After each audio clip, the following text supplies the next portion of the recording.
What's up, and welcome back to the Ramble On Podcast. It is the home of your eliminated from title contention and soon-to-be 2027 NCAA champion, Loyola Chicago Ramblers. My name is Zacho, and I am joined, as always, by my five-star co-host, George Gabra. George, to steal a line from you in your Bowl Mania preview, it's the most wonderful time of the year. We are about 12 hours away from tip-off of the first game of the tournament. How are you doing now, just 12 hours out from the tournament? Oh, I'm doing fantastic. I cannot wait. I took Friday off, the full day. I took a half day off for tomorrow. I'm going to be sitting on the couch, having a few beers, watching these games. It's my two favorite days of the year. I'm going to wake up tomorrow morning like a kid on Christmas, and the same thing on Friday, like a kid on Christmas, because it's just basketball all day long. It's March. Anything can happen. You got upsets, you got jubilation, you got heartbreak. It's everything you want in a sporting event, all wrapped into one. I cannot wait to get into the bracket here. I can't wait for the games. It should be an awesome tournament like it always is.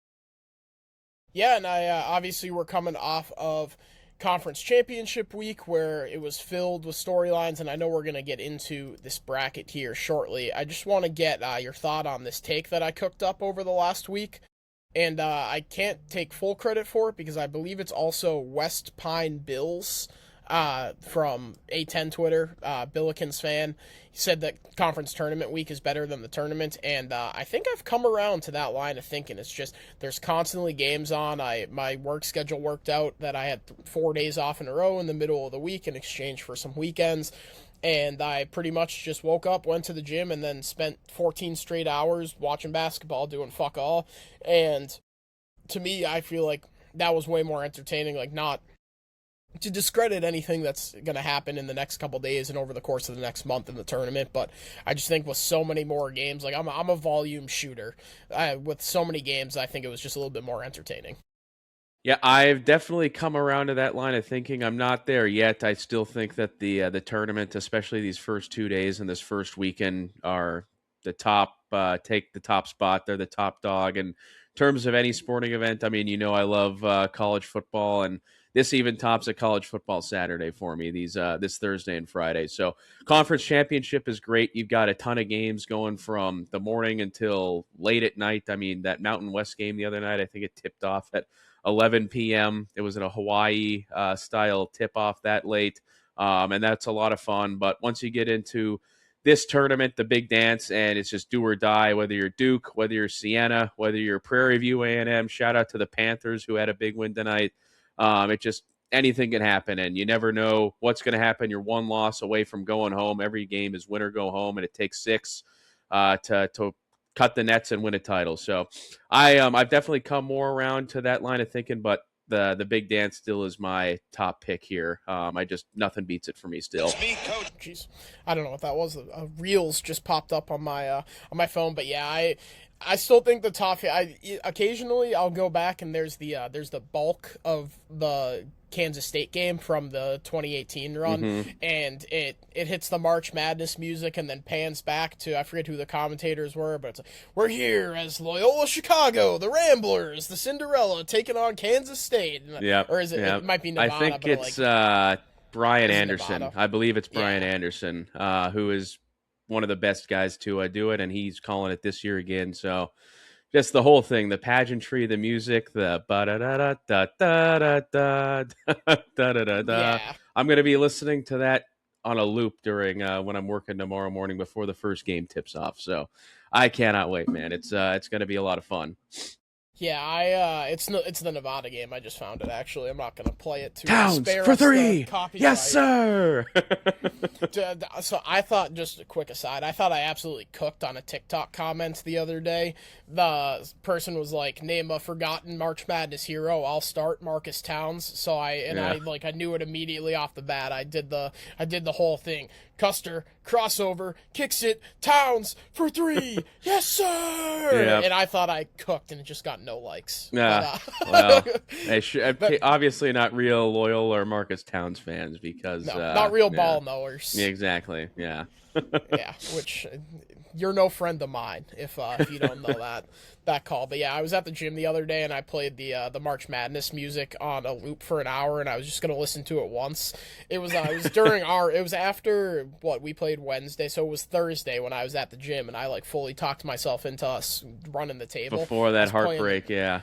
Yeah, I was playing the music, and I went like 15 minutes without realizing that I had just been listening to the March Madness music on loop while lifting. I was like, oh shit, I'm still listening to this. If you're lifting weights, that's one way to get you through your last set there, your last couple of reps, because it'll fire you up, and it certainly does that for me. So I'm very excited. Yeah, I am. Well, last note, and then we'll get into this thing. Whenever the rare occasions that I do cardio, almost exclusively will throw on Loyola tournament highlights to get me through that 15-20 minutes of cardio. Start with the Final Four run, then watch the Illinois game highlights, and then that gets me through the 20 minutes of hell that is rarely doing cardio. Yeah, love it. Yeah. But anyways, we've I don't know the word I'm looking for, but we filled enough. Let's dive into this bracket. We'll start with the East region, where the top overall seed, Duke, kind of got fucked by the committee here. They have a pretty difficult path to Indianapolis in the Final Four. You got UConn as the 2 seed. St. John's, speaking of teams that got fucked, run the table in the Big East, absolutely dominate UConn to take home the Big East title, and somehow they're a 5 seed. Kansas is the 4, but yeah, tough path for Duke. What do you got in the Eastern region? Yeah, I saw out of all the overall seeds how they rank them 1 through 68. Duke had the lowest. Obviously, they're the 1-1, but they had the lowest total count in terms of the overall seed in their bracket. And I'd never know how that works. You'd figure that they'd be playing the worst 16 seed, and the worst 2 seed would be in their side of the bracket, the worst 3 seed, but I guess that's not how it goes. And they do have a tough path here, especially St. John's. I thought they were way underseeded as a 5, and they got to play a good Northern Iowa team, a great defense, I believe the second best defense in the country. So that's a tough draw there for the Johnnies and Rick Pitino. Kansas, they're a team that, as a 4, can certainly get behind Darren Peterson, and if he wants to play a full 35-40 minutes of basketball and not load manage, he can carry a team on his back and certainly take down Duke, and that would be a matchup that would be set up there in the Sweet 16. So it's a tough region. UConn, they've won 2 of the last 3 titles under Danny Hurley, and they got some veteran leadership there, and them as a 2 seed, they have not looked great here over the last month or so, but still, they can turn it on at any time like they did 3 years ago. They were 4 seed, and they just absolutely ran through everybody in their path.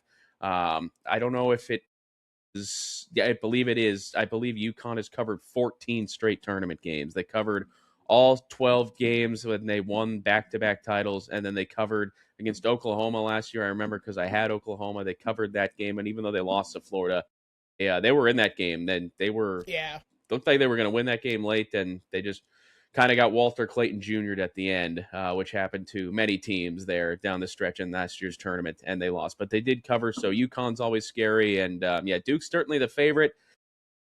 They're my pick to win the region. I mean, Cameron Boozer's unbelievable. That whole team is unreal. They've got so much size, so much length, and they're my pick to win that region. But it should be a lot of fun to watch and see how this one plays out, because there's a lot of good teams with a lot of talent. Yeah, so you're telling me that UConn minus 20.5, lock it up over the Paladins there out of Furman. But yeah, I already know, looking at this Ohio State TCU game, which kicks off the tournament tomorrow. First game, yeah. Picked that one wrong. Yeah, I will be. Who do you have in that one? Play. So I've got the Horned Frogs, which means lock up Ohio State. I've also got TCU. I'm rolling with Audrey said that they're a lock. So for those of you that don't know, my sister went to TCU. She's a diehard TCU basketball fan, and she thinks they could run the table here. So the Frogs, I've got them winning that game, losing to Duke in the next round. But yeah, that should be a very fun game to open the tournament. I think they always have an 8-9 to get things started, which I like. Yeah, because we were an early game when we were the 8-9 against Georgia Tech. I remember that. And then another early game against Illinois. We were the first game of the day there on Saturday. Or was it Sunday? I forgot what it was. A Sunday, because everyone kept saying it's God's day. And that was the weird, the bubble tournament too was weird. Yeah. It started on a Friday and it went to Monday. Oh, right. I do. So That's right. Yeah. yeah. But yeah, I've already picked that game wrong. So if you're listening to this just before tip off, I would go ahead and lock in Ohio State in your bracket and on the money line. And Bruce Thornton Jr. is going to Probably going to drop 50. Fuck us. Yeah, he's going to absolutely kill us because that's what he's been doing all season. So, how do you want to do things? You want to just run through who we got advancing and then keep it moving, or how do you want to roll things? Yep, I think go through who we've got winning and maybe a couple games we got our eye on and teams we like and just kind of go from there if you want to do that. Yeah. Yeah, perfect. Yeah, so I already said it. We already went through that Ohio State TCU game. Another game I wanted to kind of key in on, you mentioned it, Northern Iowa drawing St. John's. Tough draw for the Johnnies after running the table in the Big East, including just absolutely whooping up on UConn to secure that title. Panthers, as we know, we've already previewed them earlier in the season, play at an incredibly slow pace and play just some of the best defense in the country. I believe they are the number one team in terms of points per game in the country allowed on the defensive end. A little bit of not a clash of styles, a little bit of a similarity in styles, and two teams that are going to want to try to out-tough you to victory. Ultimately, I think the Johnnies are going to be too much for UNI, but it is going to be closer than I think a lot of people are giving Northern Iowa credit for because, again, I think there's a lot of edges gambling-wise here in the tournament for sickos like us, and I think this might be one here because we watch so much basketball, we watch so much mid-major basketball that we can kind of see, I think UNI is going to cover this 9.5, but we'll see if they can kind of slow the pace down, control the tempo, and maybe put Rick Pitino and the Johnnies on upset watch early. Yeah, I think the Panthers are going to cover that 9.5. They coming off 4 straight wins in the Missouri Valley tournament. Ben Jacobson, he's been there for 2+ decades. He knows how to win, especially with that team and that style of play and that style of defense at a snail's pace. He knows how to win in this tournament. Last time they were here in 2016, they had that incredible buzzer beater against Texas. And then we have one of my favorite highlights of all time. One of the worst, I think the worst collapse I have ever seen in a sporting event in a single game ever, when they were up by, I think, 11 or 12 points against Alex Caruso's Texas A&M Aggies with under a minute left. And somehow that game went to overtime and they blew it. Blew a chance to go to the Sweet 16. I'm not picking Northern Iowa in this game. I do think St. John's comes out on top. They've been playing really well. They're on fire. Rick Pitino, he's obviously got maybe the most experience out of any head coach in this tournament. And I do like the Johnnies to win this game. But I think Northern Iowa is going to keep it close. They're going to play some good defense, and they're going to cover the 9.5. It should be one of the better games of the first 2 days. Yeah, and just last note on UNI, obviously they're really good at defending the three-point line, only allowing 29% from three, and that's really just not how St. John's scores their points. They obviously can shoot the three, but they definitely want to push it inside with Zuby Ejiofor and Bryce Hopkins and really, like I said, muck it up. So I think the one edge that Northern Iowa could have potentially had in terms of pulling off the upset is probably taken away by the fact that St. John's really doesn't shoot the three ball that much. Yep, and St. John's, that's something that killed them last year. That was their Achilles heel, when they lost to Arkansas. So if they can take that away and they can keep this a low-scoring game, they can play their style and just muck it up and make it a rock fight. I can certainly see the Panthers pulling off the upset, but I do think the Johnnies prevail because they're hot, and Rick Pitino, he knows how to get his guys ready for a game like this. Yeah, and then next one, I think this maybe we'll do the last one here for this region because this will be the third one. USF, the Bulls, South Florida, taking on number 6 Louisville. We heard today that Michael Brown Jr. is going to be out for the Cardinals in this one. I think USF is really live in this one. It feels like everyone's on them, and for me being the person I am, that kind of makes me think okay, well, Louisville's definitely the play then. But last year, or I think it was last year, the Colorado State over Memphis upset that it seemed like everybody on earth I think had. I flipped on that one 2 or 3 times and I got it wrong. Yeah, that's always how it goes. But yeah, this is one I immediately picked South Florida, and I'm going to stick with that one, especially with the news that Brown is out. They are 7-5 without him, averaging only 81 points a game, and only 81 points a game. But with him, they went 16-5, averaging 88 points a game. So I think I like the Bulls in this one. Obviously, there's been some noise surrounding their head coach, Brian Hodgson. Supposedly, he's considering either staying at South Florida or taking the Providence head coaching job. But I think they're going to be able to block out the noise and get a big win over the Cardinals.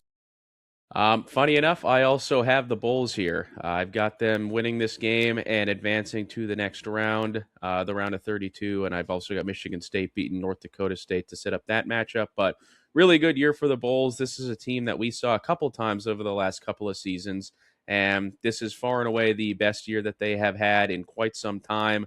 And not having Brown for Louisville, that is big. Like you said, Louisville has not been the same team without him on the floor this season, and averaging over 18 points per game, and not having him, I think that's kind of a backbreaker. And you always got to pick an 11 over a 6, and this is my 11 that I'm picking over a 6 here. The Bulls, they won the American Conference tournament. They won the regular season tournament. They've had a really nice year, and I think they continue that momentum against a Cardinals team that is missing one of their best players. Alrighty, so let's run through our picks in the East region. I'll kick things off. I'll just run through how I have everything shaken out. I got Duke taking down Siena. I already told you. TCU over Ohio State, so take the Buckeyes.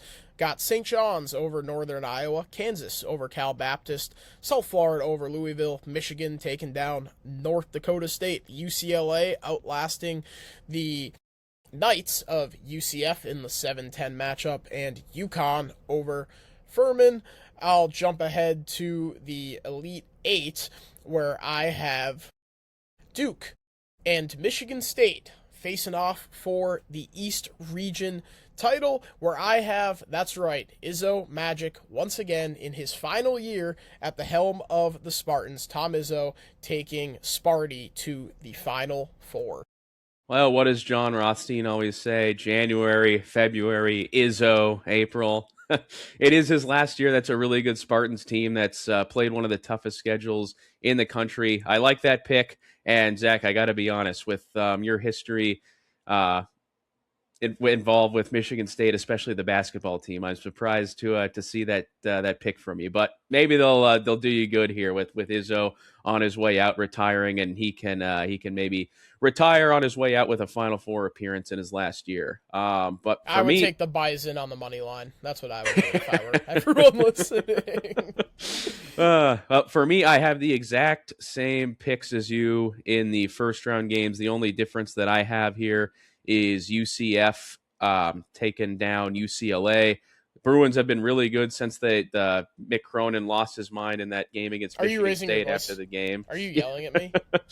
Yeah, I think he was. He raised it a little bit, but yeah, they've been really good. They've been impressive. They got to the semifinals before they got beat the semifinals on Saturday was when they got beat by Purdue, who was just rolling.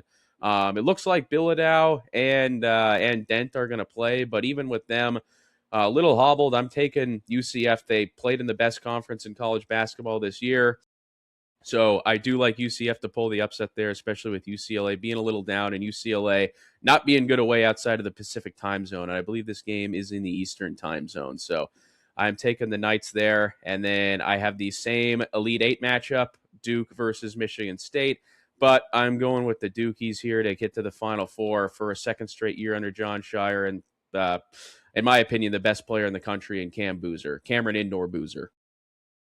Yes, that is definitely his name, as we can only assume. Yeah, my thought process with Michigan State is they kind of do everything well that it takes to win in March. They play really good three-point defense, and they rebound the absolute hell out of the ball. So 2 recipes for winning in March, plus on top of the fact Izzo's final year at the helm. I just feel like there's going to be a little Sparty magic in the air there. But again, like you said, with my history gambling on and Michigan State fandom, or I wouldn't call myself a fan. I actually hate them. But yeah, I was truthfully, I was surprised to see my bracket shake out the way it did, but that's how it shaked out. And usually, I don't like to differ from that. Once I go through my bracket, I'm like, all right, this is how it works. Mm-hmm. Yeah, I'm right there with you. Once I get my picks locked in there, I'm pretty set on it. So yeah, it should be a fun region, and looking forward to these games tomorrow. One last thought here. I do think Duke is going to win by like 50 tomorrow, and they're laying 27.5. So I'll be taking the Blue Devils in that one. Yeah, I don't know. I think my favorite play in this region is honestly South Florida. Yeah, I like them too. I think UCF is getting some points there, so I like that obviously because I got them winning outright. But some good games, some good action. I think we're going to get some good moments here from this region in the first and second rounds. Alrighty, so let's go down south on the bracket, sticking with the left side. We've got the South region where the number one seed, I believe this is the third overall seed. Is that the way it works? I believe they're the fourth overall seed. Fourth overall seed. Mm-hmm. Oh, okay. Oh, interesting. Okay, so it goes clockwise when you're looking at the bracket. Mm-hmm. All things I should know at this point. But the final number one seed finally got there. I got that final spot. Even though it was up in the air a little bit, I think probably UConn losing in the Big East Championship aided them in this. But that is the Florida Gators in pursuit of back-to-back titles for the first time since Florida did it in the early 2000s. Number two seed in this region is Houston, setting up a collision course for a rematch of last year's final between the Gators and Cougars, which, spoiler alert, is my Elite Eight matchup coming out of this region. Also mentioned, or also featured in this bracket, Clemson taking on Ben McCollum and Iowa. Nebraska searching for their first NCAA tournament win, taking on the Trojans of Troy. And fellow A10 friends, the VCU Rams, a team that personally I think got absolutely hosed by the committee. They said that they would have been out had they not won the A10 tournament. They'll be taking on UNC, who draws a 6 seed after losing Caleb Wilson for the year. But what game do you want to start with here in the South?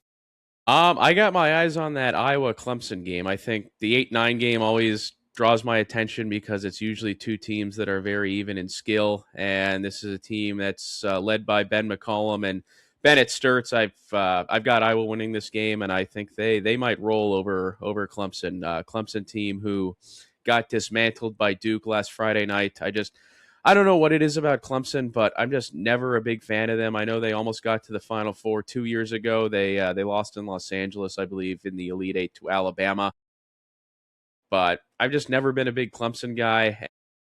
I especially wasn't a fan of them a week ago last Thursday night when they were up 15 over North Carolina, and I had them -1.5, and they wound up winning by 1 point after missing 2 free throws with a second left. So that certainly didn't help their case for me liking Clemson. But I really like this Iowa team. They played in a really strong Big Ten, and Bennett Sturts, he's a potential lottery pick. So I'm looking at these Hawkeyes here to kind of roll through Clemson and get to the second round in a matchup with, spoiler alert here, I do have Florida taking down the Panthers of Prairie View A&M. I do as well. Kind of two teams limping into the finish here between the Hawkeyes and the Tigers.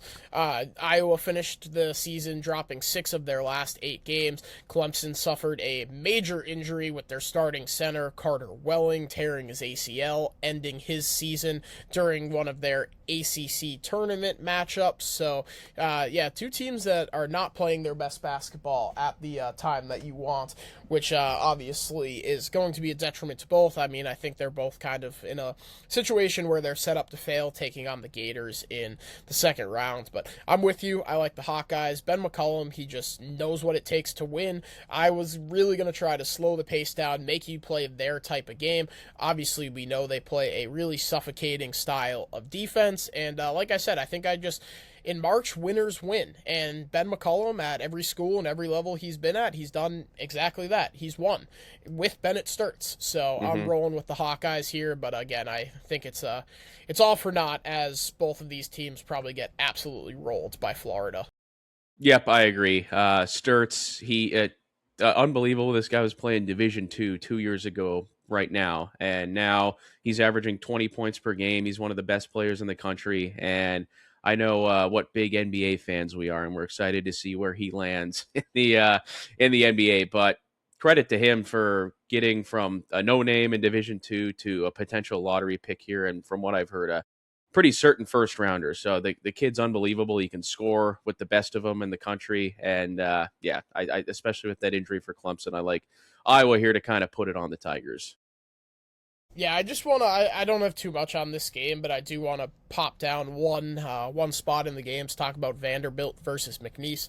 I think a lot of people are picking McNeese, but then I click on the tournament challenge there, and it's 13 million on Vandy compared to just a hair over 2.5 million on McNeese. But I think Vandy got absolutely hosed here on their seeding line, being a 5 seed. They make it all the way to the SEC championship, and they absolutely dismantle Florida on Saturday. I don't know how that team is a 5. I think this is a team that could be pretty dangerous coming out of the Salt region, because we already saw them, like I said, not only beat Florida, but absolutely dismantle them. So a matchup in the Sweet 16 on whatever day it winds up being, Thursday, I think it'd be or Friday, Thursday, or I don't know. They play Friday. I guess they both play different days. Yeah, they both play different days. They so who change knows it up. Yeah. Who knows how they'll schedule it? But yeah, potential Sweet 16 matchup between these two teams. I think I don't think Florida's going to get caught slipping. I do, like I said, I have the national championship rematch in the Elite Eight, but I think Vandy is going to be a dangerous team here in this region. They certainly are, and if their name was Kentucky and not Vanderbilt, they'd probably be a 3 seed. They're Vanderbilt, and they're not known for basketball. I mean, it's the same thing with football. If their name was Texas and not Vanderbilt, and they go 10-2, you better believe they're putting them in the 12-team field for the college football playoffs. So I think it's just name recognition. They had a great season. They were undefeated up until, I believe it was mid to late January. And they do have, I'm not a big fan of the show, but I do know they have Chandler Bing. He's not one of their better players, but I always think that's pretty funny. I told one of my sisters that she's a huge Friends fan, and she's like, oh my God, you're kidding. So that's pretty funny. Only averaging 3.6 points per game. So the guys that you're going to be looking at here, Tyler Tanner, he's leading the team in points. Duke Miles, who has been dealing with a handful of injuries, but he's been fantastic, 16.5 points per game. This is a team that can put the ball in the hoop. They're averaging 86.5 points per game, and they can shoot it pretty well from beyond the arc. So Vanderbilt, yeah, they're underseeded here. They probably should be a 3, at the very least a 4, but you put them as a 5, and you're going up against a McNeese team who does not have Will Wade anymore. They don't have a lot of the guys that were on that team last year, and they're in the Southland. They win the Southland, which obviously is one of the bottom tier leagues in all of college basketball. So they make it back, but I think Vanderbilt's going to spank McNeese there. And then I've actually got Troy pulling the upset, and I've got Nebraska sticking at 0 here for all-time tournament victories. They've had a really nice year, Nebraska, another team that went pretty far into the season undefeated, but they've struggled here. They haven't beaten a lot of great teams as of late. And Troy, they got the 1 seed in the Sun Belt. They won the Sun Belt Conference tournament, and I've got the Troy Trojans pulling the upset there. That's actually one of my 2 13 seeds I have winning in the first round.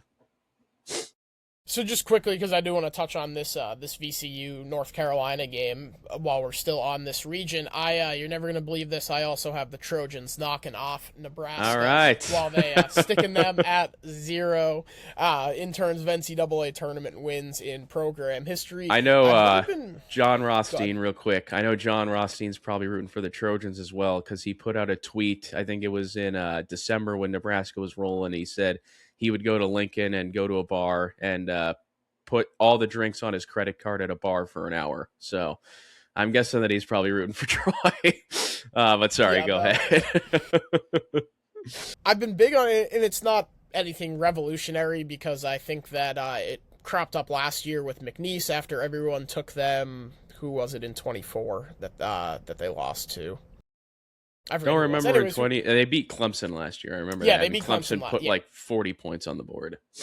Yeah, so obviously they're the trendy pick in 24. They don't get the job done, and then the next year they go on a little run, taking down Clemson in the first round. Last year, Troy was the trendy pick over Kentucky, and they got absolutely trounced in the first round. And now here the Trojans are yet again another year older, have that experience under the belt, and I think this is the year that they get it done. I just think Nebraska has kind of been a front-running team all year, and it's a team that in the few times I've watched them, I just haven't been like wildly impressed with what they do, and obviously you have that hanging over your head, like, oh, we're looking for the first tournament win in program history. I just think that's a little bit of a lights too bright situation for the Cornhuskers, and I got the Trojans with the tourney experience under their belt knocking them off.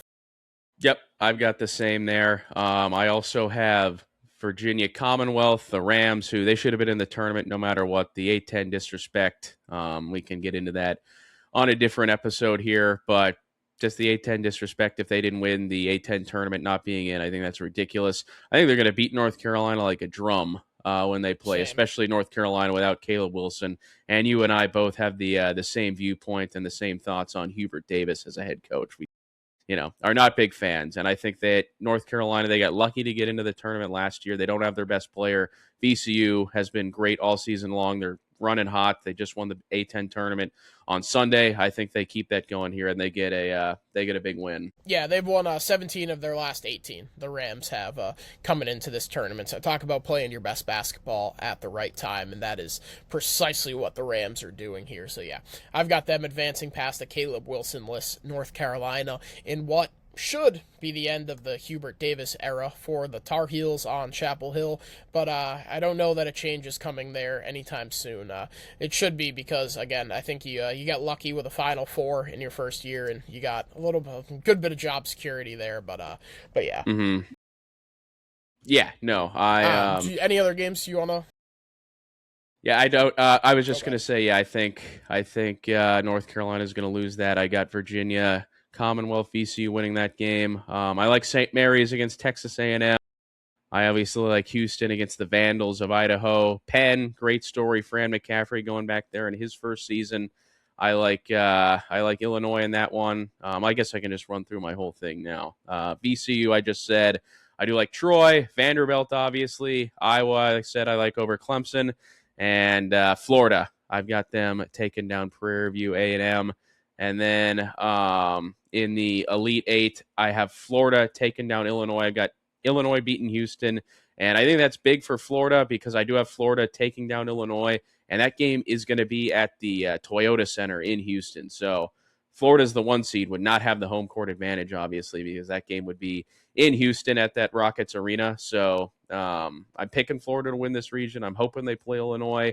And Houston, I don't know. They just have not impressed me very much here down the stretch. I know Kingston Flemings is unbelievable. They've got a lot of good players. Kelvin Sampson is a great coach, and they got a great defense. But I've got them getting tripped up to Brad Underwood and company down there in Champaign, and then Florida headed back to the Final Four for a second year in a row. So I'll run through my first round, and then I'll make my comment here. I got Florida, Iowa, Vanderbilt, Troy, VCU, Illinois, St. Mary's, and Houston. And Illinois basketball, putting the L in Illini. Try that one on for size, John Rothstein, because that's right, the Rams are taking down Illinois. Brad Underwood, the first national title for the Illini, will have to wait another year, and personally, I don't think they're ever going to win one, because fuck those guys down in Champaign. I got the VCU Rams, A-10 baby, taking down the third seed Illini.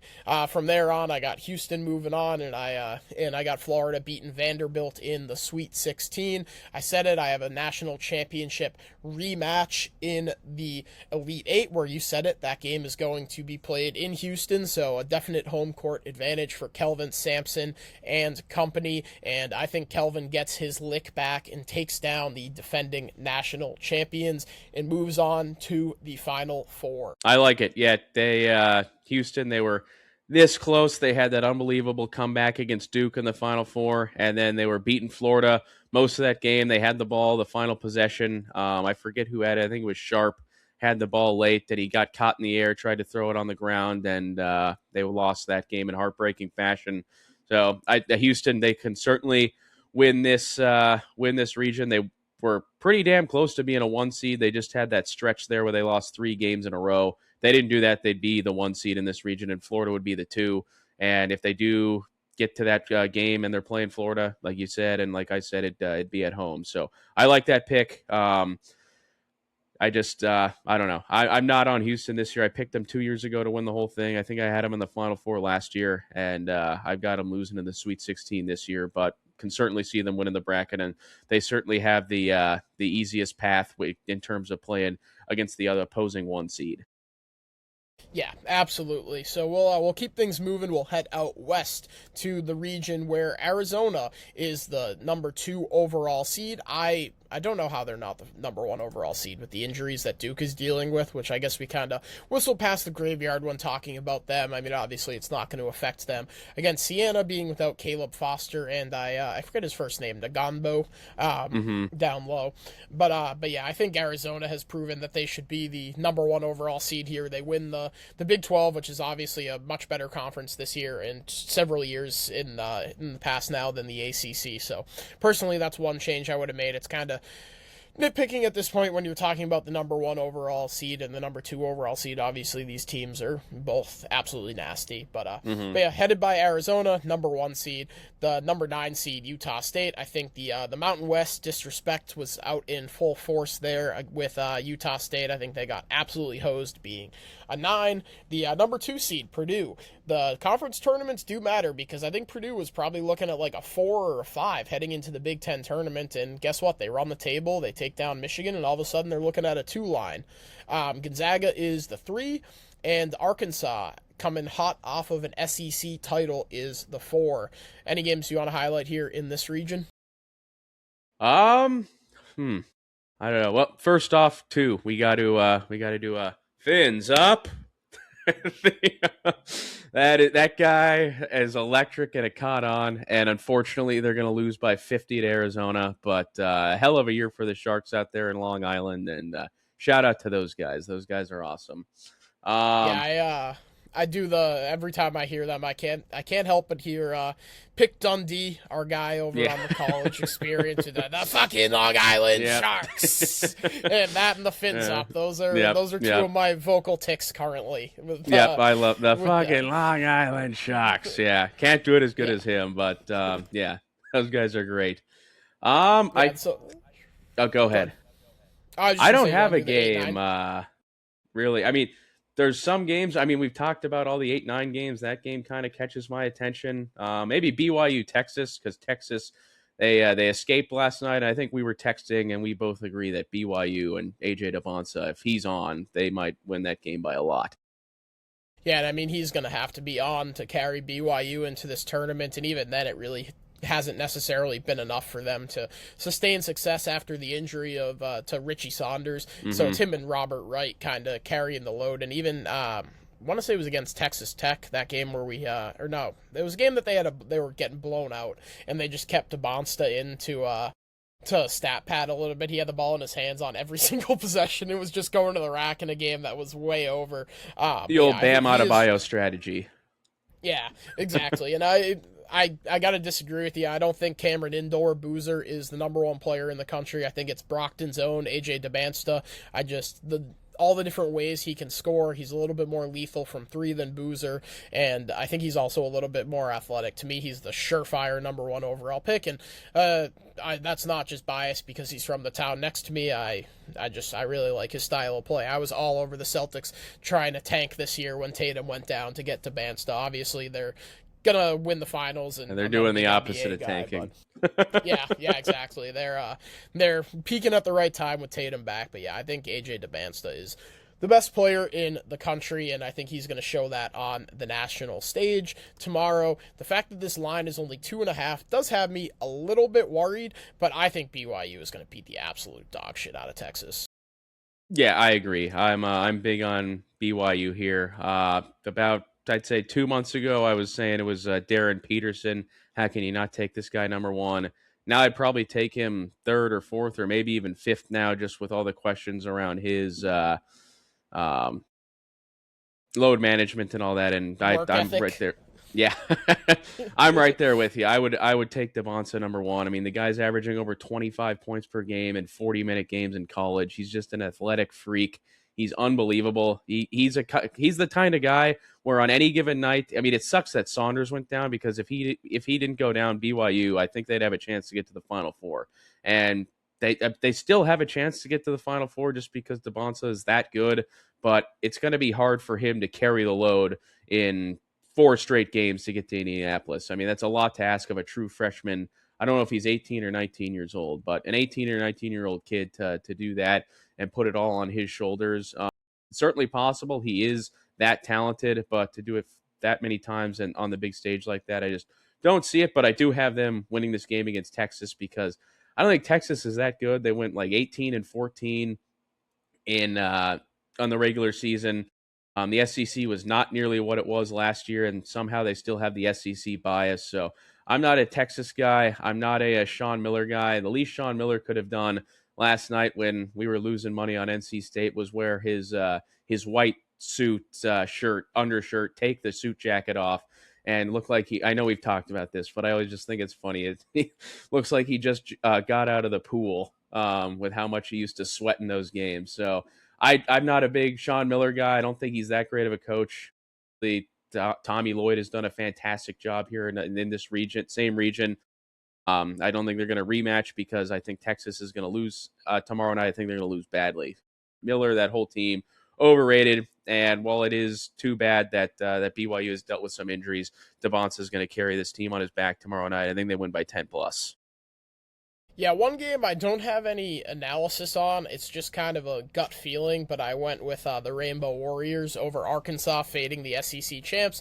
I have a running theory that John Calipari is one of the bigger frauds in college basketball. I think he is so overrated, and obviously a Hall of Fame coach, this, that, and the other thing. I think that his best days are behind him as a coach, so I went with the Rainbow Warriors again. I don't have any actual analysis or basketball reasoning for why I liked them in this game, but yeah, give me the 13 seed Rainbow Warriors to take down Darius Acuff and the SEC champs.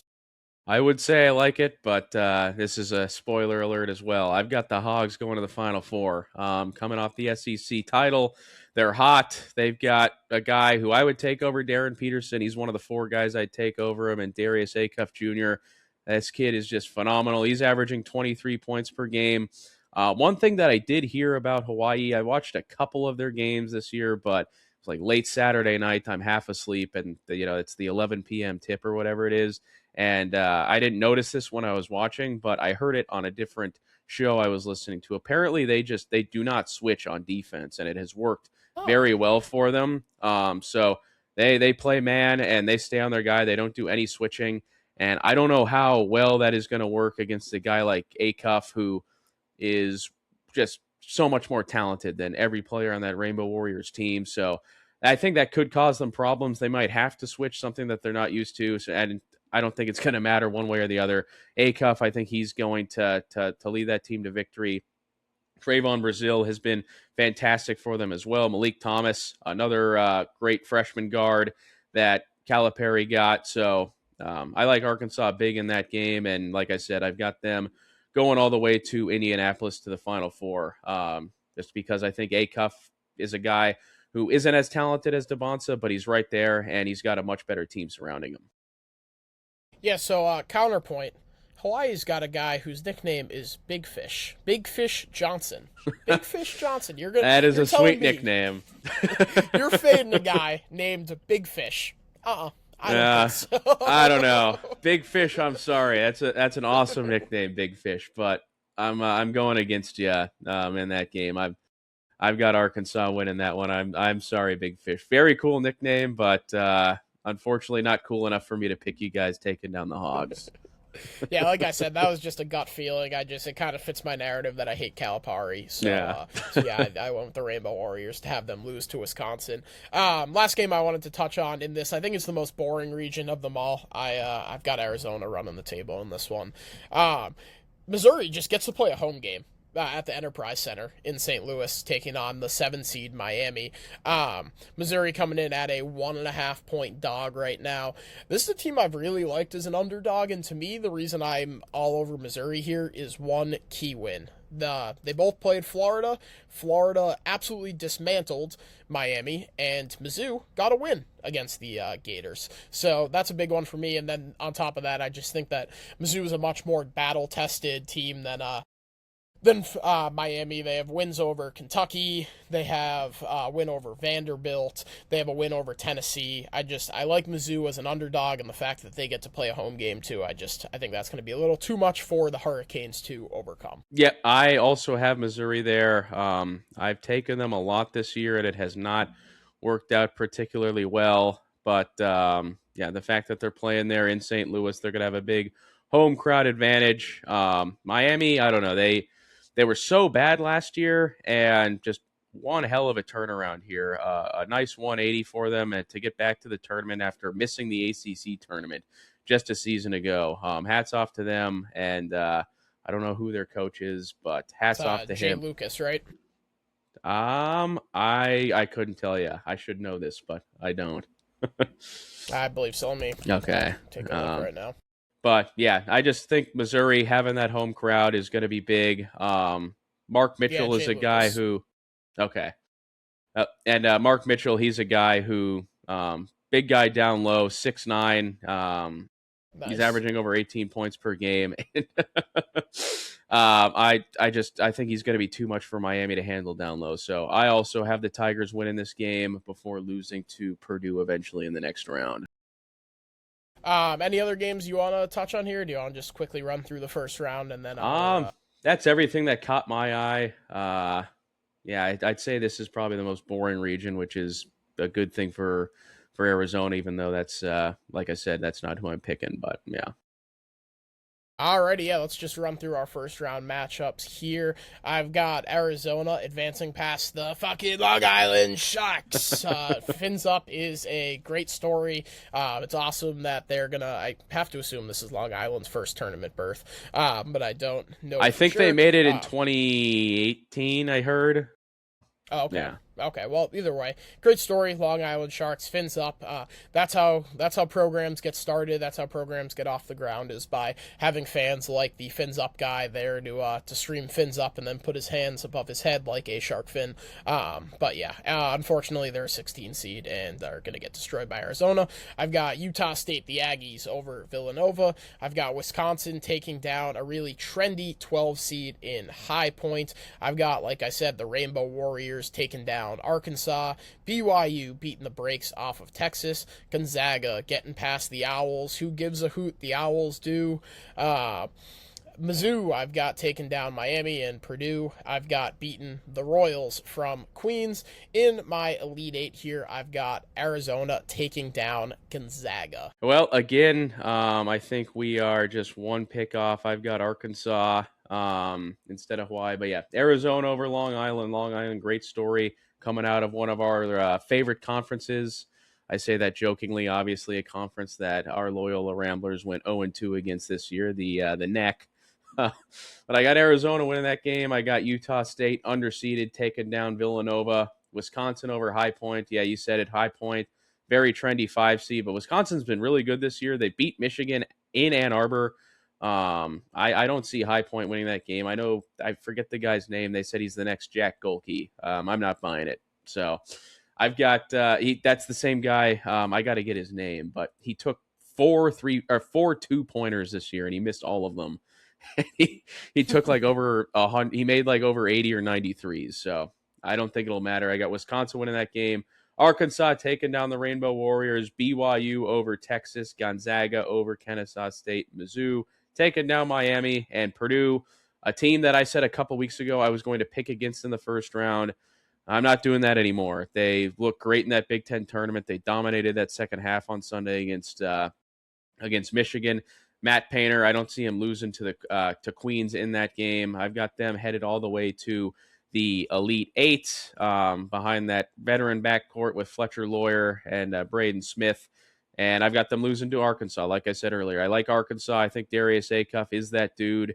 to put a team on his shoulders. Another great young guard that Calipari has got in his lineup here. And like I was saying, he's just got a really nice team, a really good team around him, a team that is hot.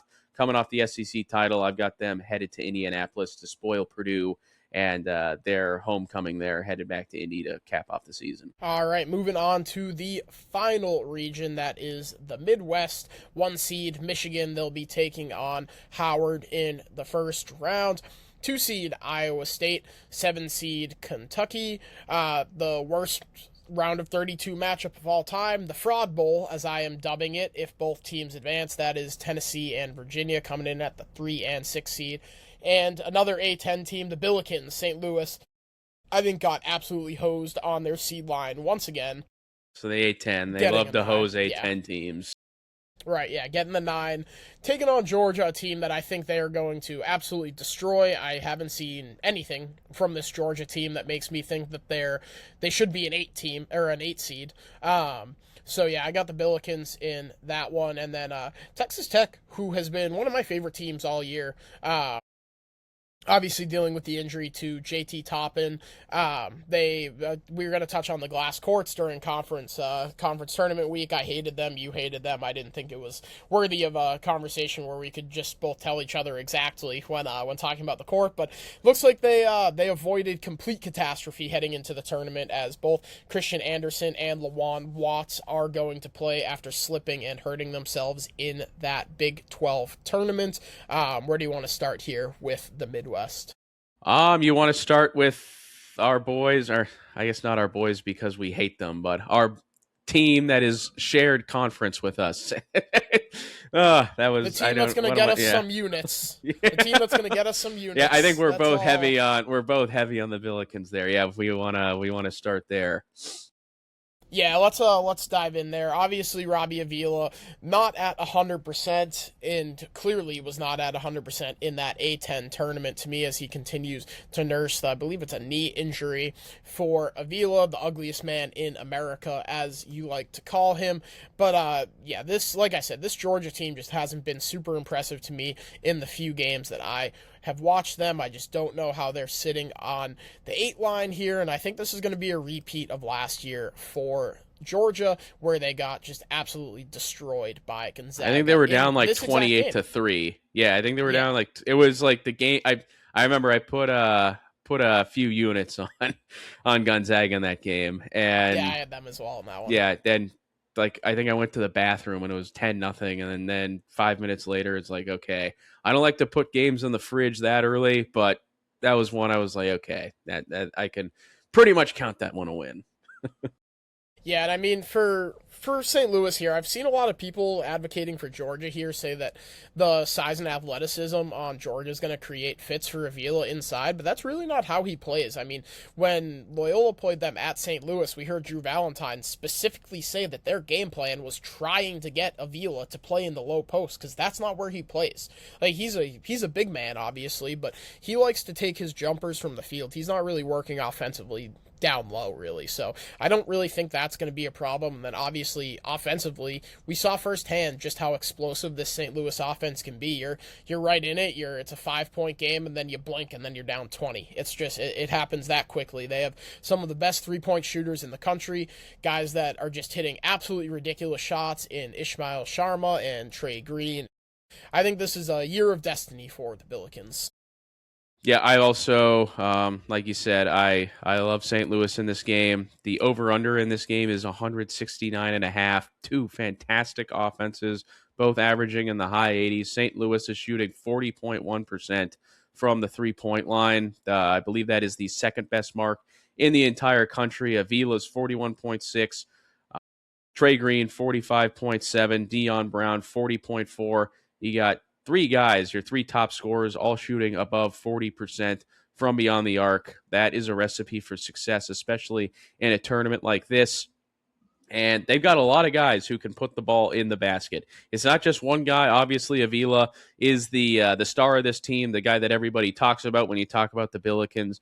But you've got 7 guys who average 9 or more points. So the ball gets fed to everybody. This is a really good unit. This is a great team with a lot of chemistry. Josh Schertz, what a hire he has been. They got screwed at Indiana State his last year, not going to the tournament. They almost won the NIT. They had a pretty good year last year after being in the basement in the A-10 for a couple of seasons, and now they're back in the dance as an at-large berth. Underseeded, I know that. That's unfortunate, but they're playing a Georgia team that I think is overrated. A Georgia team that can put the ball in the hoop and likes to run fast, but I think St. Louis is going to get back into form here after that heartbreaker against Dayton on Saturday, and really take it to the Bulldogs here. Yeah, I echo everything you said. I think we're both in lockstep, and we have been for the most part. Besides besides that Arkansas game, yeah. So that's usually how we are. Great minds think alike, or yeah. Lately, exactly. For me, anyways, it's been terrible minds think alike because I've been ice cold, but that's just how it goes sometimes. Yeah, that's the way she blows, as they say. Another one I wanted to touch on, just because of obviously the circumstances surrounding everything here. That is Alabama taking on Hofstra. Aiden Holloway gets arrested with 2.1 pounds of weed on his person. No scales, no weapons, nothing like that. So it does appear that his story that it was just simply personal recreational use is the truth. But Nate Oates said on the Hey Coach podcast down in Tuscaloosa that they are preparing to play this weekend without him, so we'll see what comes from that. But this is just another storyline that kind of clouds things up for Alabama. Holloway's their number 2 scorer, 16.8 points per game, and I all of a sudden think Hofstra has a chance in this one.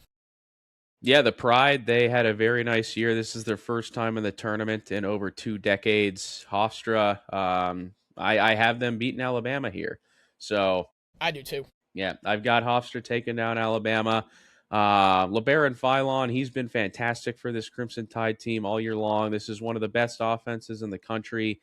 In Alabama, they attempt the most three-pointers per game. I think they're like 3 ahead of the second-place team at over 35 attempts per game. So they love to sling it from downtown, and they play fast. They play at a very high tempo. But without Holloway out there, and I don't know, I think that's a much bigger story than a lot of people are letting on, not only because you're losing your second best scorer, but that's a huge distraction. Something that happens less than a week before a tournament game. Like, where are these guys' heads going to be? That's my main reason. I don't know. Maybe they're going to be laser focused and they're gonna play well despite that.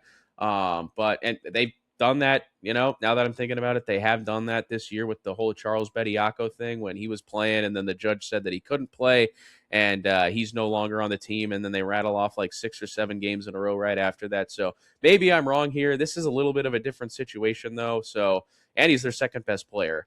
I like the Pride here in this one, mainly just because of everything that's going on with Alabama. But again, I could be wrong there, and they could be ready to go. But give me Hofstra in that one. Yeah, I'm also on the Pride. This is a little bit of karmic justice for the Pride. They were one of a handful of teams that locked up their spot in the tournament ahead of it getting canceled in 2020. You mentioned that their previous appearance before that was over 2 decades ago, 25 years to be exact.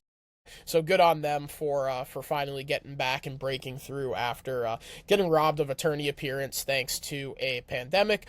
But yeah, I think I'm right there with you. You laid out the 2 ways that it goes.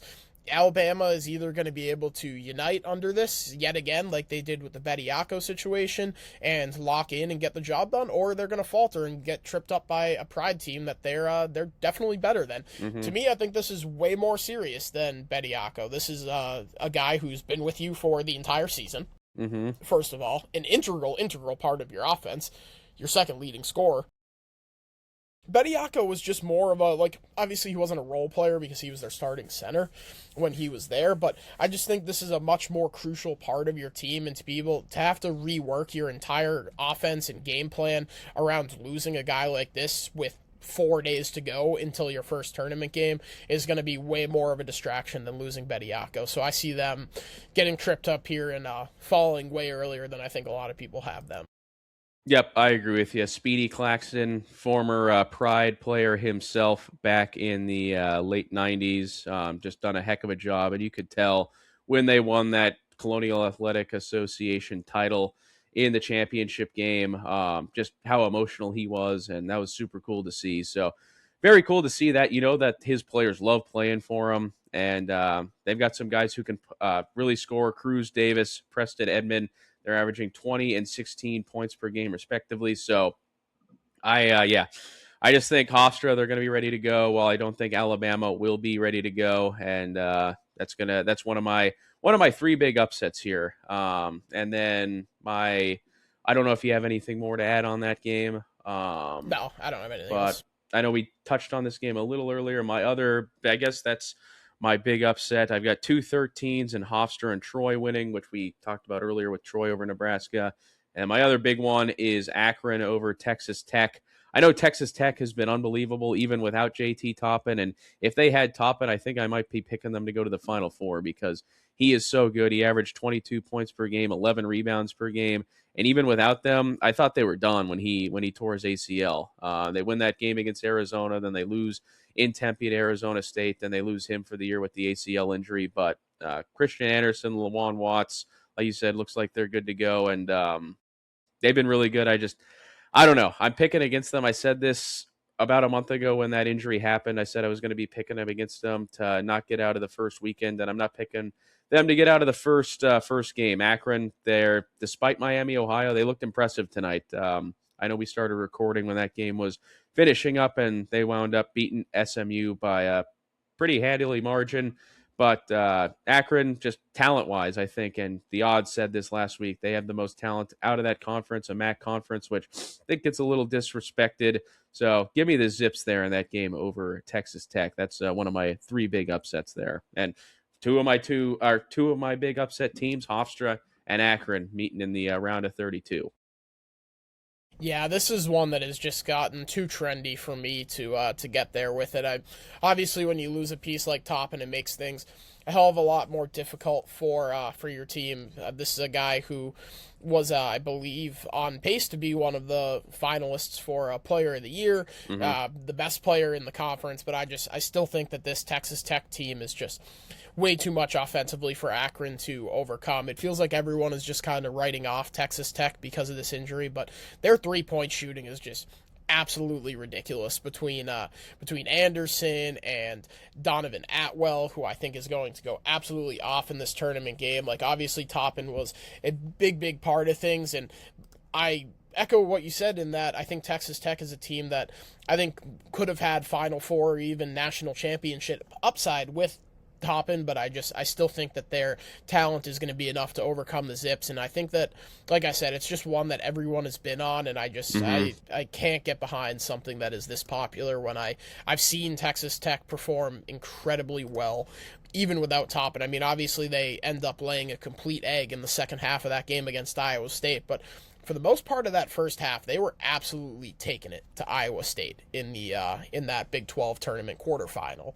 So yeah, yep. I'm still rolling with the Red Raiders, and obviously with the way that we have things lining up, they take on Hofstra in the next round. So I actually do have them getting out of the first weekend, but then obviously they draw Big Bad Michigan in the Sweet 16, and that's where I have their road ending. Yep, I've got Michigan going to the Elite Eight here, where I do have Iowa State, the Cyclones, taking down Michigan. I don't know if you wanted to touch on any more games or if you wanted to run through our picks here in the first round and then. No, I'm good to run through them. Okay. Well, yeah, I've got Michigan. Coming off that loss against Purdue, don't think they're going to have any problems with 16th seeded Howard, who got their first NCAA tournament victory last night. Hats off to them. St. Louis over Georgia, like we discussed. I think that's going to be a beatdown. I've got Akron over Texas Tech, Hofstra over Bama, like I said.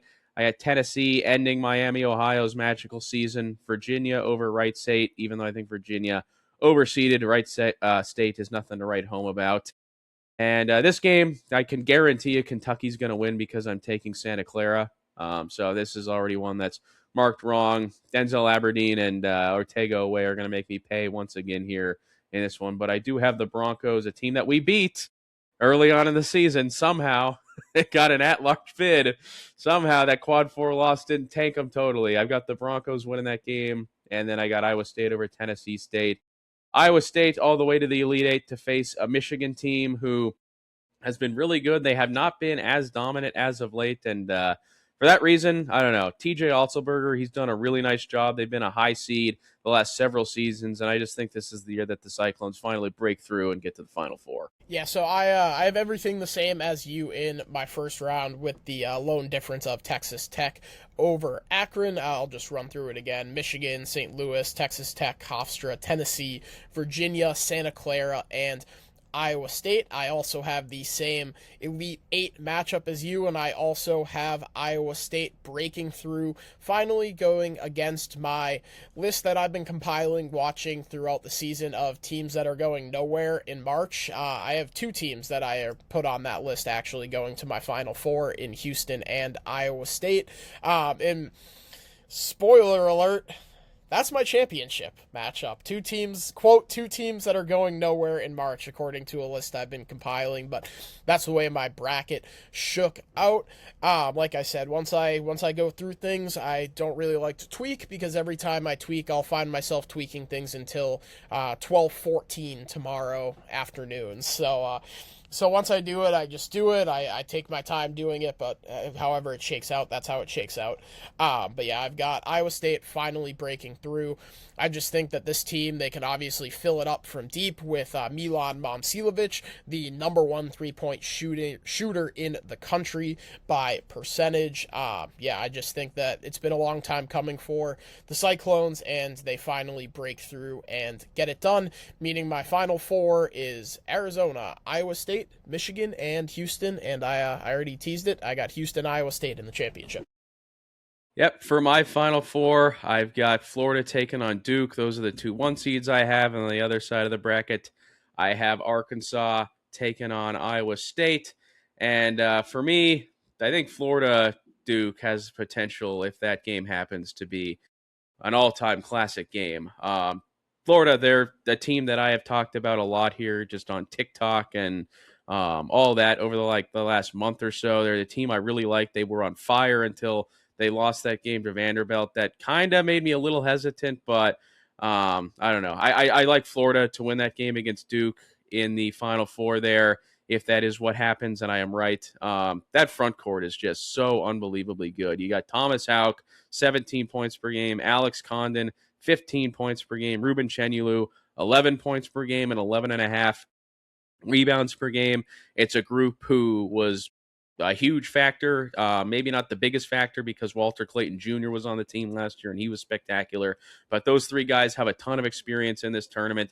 They're one of the most lengthy teams in the tournament, and I think that they can carry this team to the Final Four and a win over Duke to get to the championship game. And not to mention, obviously they don't have Clayton Richard or any of those guys from last year, but in the backcourt. But Xavier Lee and Boogie Flan have been a lot better as of late. I think they lost a lot of games early on in the season because those guys were not playing up to the level that a lot of people thought they were, but they've been much better as of late, and for that reason, I got them taking down the Blue Devils of Duke. And then on the other side, I've got Arkansas and Iowa State, and I know I've said how much I love Darius Acuff and that Arkansas team, but give me Iowa State here to get to the championship game. Zach, you just mentioned it a couple minutes ago. Milan Momcilovic, 17 points per game, almost 50% from beyond the arc. Just insane what he has done this year. Joshua Jefferson, Taman Lipsey have also been fantastic for that Cyclones team. They're really well coached under Otzelberger, so that is my championship game. Florida meeting Iowa State, and Florida looking to go back-to-back, and I'm hoping that's the game because I think that'd be a fantastic basketball game.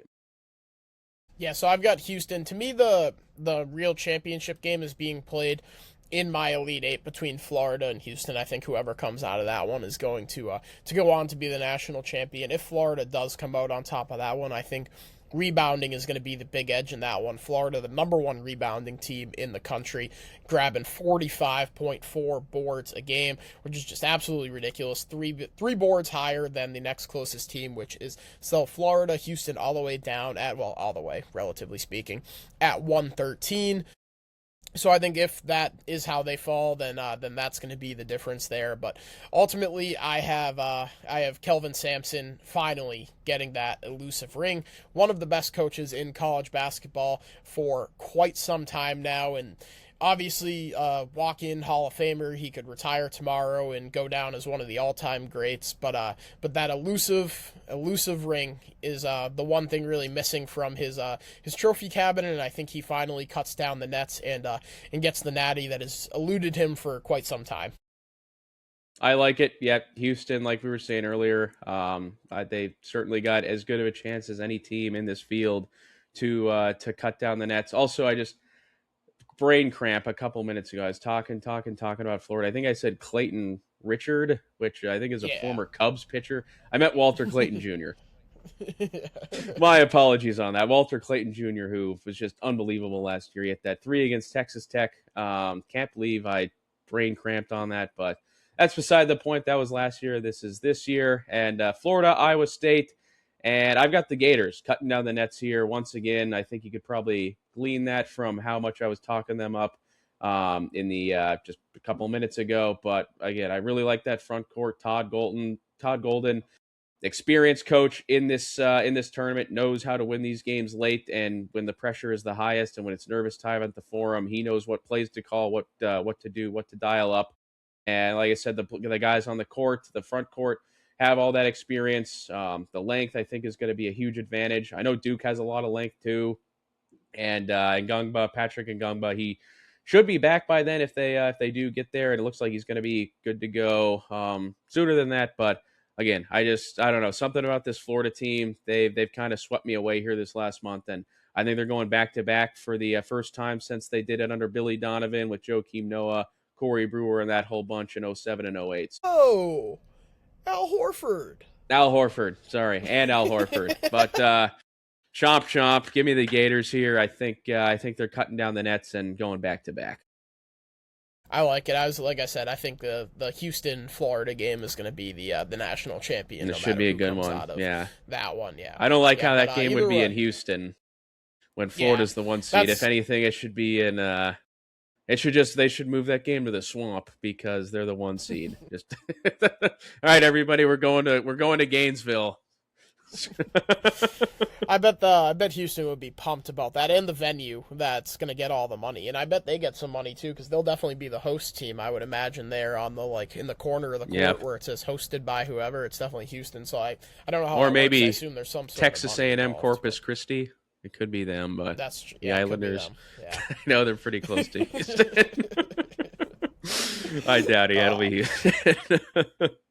Well, I know when I want to say when it was at the Garden, I want to say that BC and Harvard shared hosting or something. I feel like I've seen two logos on a court. Yeah, it's always in the corner of the court down there. I just even the mention of that gets me fired up. And we're at the current time of recording, we are 12 hours and 2 minutes from tip. So I can't wait. 12 hours and 2 minutes from tip for the people to listen and fade all of our picks. Just take the opposite. I especially now that I have Michigan State in my Final Four, that is a team that lives to screw me over at any given opportunity. So definitely take the Bison on the money line, I would say. When's that first game? Are they're tomorrow, right?